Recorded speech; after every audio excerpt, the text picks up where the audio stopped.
Welcome to TV 10.4. ఈ రోజు మన ఛానల్లో స్పెషల్ స్టోరీ ఏంటంటే, ఒక ఫార్మర్ ఫార్మింగ్ మాత్రమే చేయగలడు, ఒక డాక్టర్ వైద్యం మాత్రమే చేయగలడు, ఒక టెలికాలర్ కాల్స్ మాత్రమే చేయగలడు, అండ్ ఒక సేల్స్ మ్యాన్ వాడి ప్రొడక్ట్స్ ని ఎక్స్ప్లెయిన్ చేస్తూ సేల్ చేయగలడు. కానీ ఇవన్నీ కలిపి ఒక ప్రొఫెషన్ వాడు కంటిన్యూ చేయాలి. ఆ ప్రొఫెషన్ గురించి చెప్పడమే ఈ రోజు మన ఛానల్లో స్పెషల్ స్టోరీ. మరి లేట్ చేయకుండా చూసేద్దాం ఆ ప్రొఫెషన్ ఏంటి అండ్ ఎలా ఇన్ని రోల్స్ ని క్యారీ అవుట్ చేస్తున్నారు. నమస్తే అండి, నేను ట్రిపుల్ డిటర్జెంట్ పబ్లిక్ స్కూల్ నుంచి మాట్లాడుతున్నాను సార్. చెప్పండి సార్, నేను మీ అబ్బాయి డోనీ వాళ్ళ అడాప్షన్ టీచర్ని. సార్, మీ అబ్బాయి డోనీ లాస్ట్ ఎగ్జామ్ కంటే ఈ ఎగ్జామ్ చాలా బాగా ఇంప్రూవ్ అయ్యాడు సార్. అదేంటి, లాస్ట్ టైం కనీసం పాస్ కూడా అవ్వలేదు, ఇప్పుడు అన్నీ వచ్చాయా? చూసి రాస్తున్నారా ఏంటి? 1 month లో అంత ఇంప్రూవ్ అయ్యాడా? సార్, లాస్ట్ టైం ఎగ్జామ్స్ లో మార్క్స్ తక్కువ వస్తే ఎందుకు తక్కువ వచ్చాయి అని అన్నారు. ఇప్పుడు ఎగ్జామ్స్ లో మార్క్స్ ఎక్కువ వస్తే ఎందుకు ఎక్కువ వచ్చాయి అంటున్నారు. అదే అంటున్నా, లాస్ట్ ఎగ్జామ్ కనీసం పాస్ కూడా అవ్వనోడు ఇప్పుడు అంత ఇంప్రూవ్ అయిపోయాడా? అదే ఏం తెలియనోడికి అన్ని మార్క్స్ ఎలా వచ్చేస్తాయి అసలు?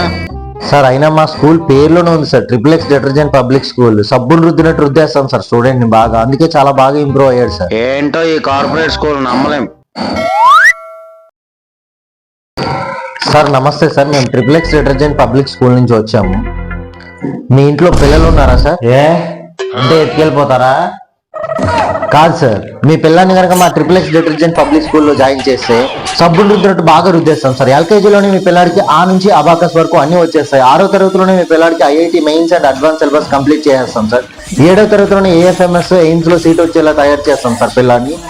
8వ తరగతిలోనే అబ్రాడ్ వెళ్ళిపోయి బాగా సెటిల్ అయిపోతాడు సార్. మీ పిల్లాన్ని మా స్కూల్లో జాయిన్ చేస్తే మొత్తం రెస్పాన్సిబిలిటీ మాది సార్. Quality education sir. ఇక్కడ చూడండి సార్, ఒకసారి ఇక్కడ చూడండి సార్, 111 అన్ని వాళ్ళలో మావే sir. Number 1 sir, brand sir. పొద్దున్నే బ్యావర్స్ గా లేకపోయింది మా ఇంట్లో పిల్లలే కదా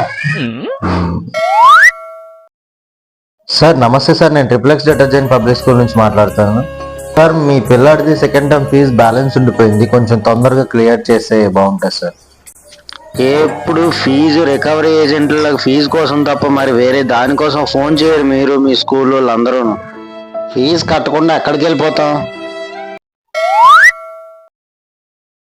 సార్, ఎక్స్క్యూజ్ మీ సార్.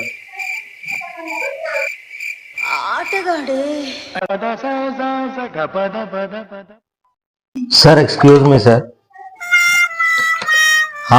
చెప్పండి సార్. నేను అలా తిరిగి క్లాస్ చెప్తుంటే వీళ్ళిద్దరూ కొట్టించుకున్నారు సార్.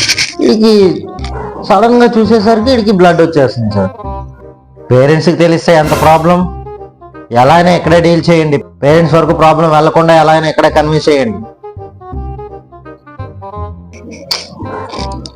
సరే సార్. అరే, కరెక్ట్ గా చెప్పండి, మీ ఇద్దరిలో తప్పు ఎవరిది? నేను ఏమీ అనను, జస్ట్ మీ ఇద్దరిలో తప్పు ఎవరిది జెన్యున్ గా ఒప్పుకోండి, ఏమనండి. సార్, నేను కాదు సార్, ఈడే సార్. నేనేమో మీరు చెప్పిన క్లాస్ నోట్స్ రాసుకుంటుంటే సైలెంట్ గా ఈడేమో బెంచ్ కింద నుంచి చేపెట్టి గిల్లాడు సార్. నాది తప్పు కాదు సార్. అరే, కరెక్ట్ గా చెప్పండి రా మీ ఇద్దరు. సార్, ఈడే అబద్ధం చెప్తున్నాడు సార్. నేను కాదు సార్, నేనే నోట్స్ రాస్తుంటే ఈడేమో తొడలు గిల్లాడు సార్ బెంచ్ కింద చేపెట్టి.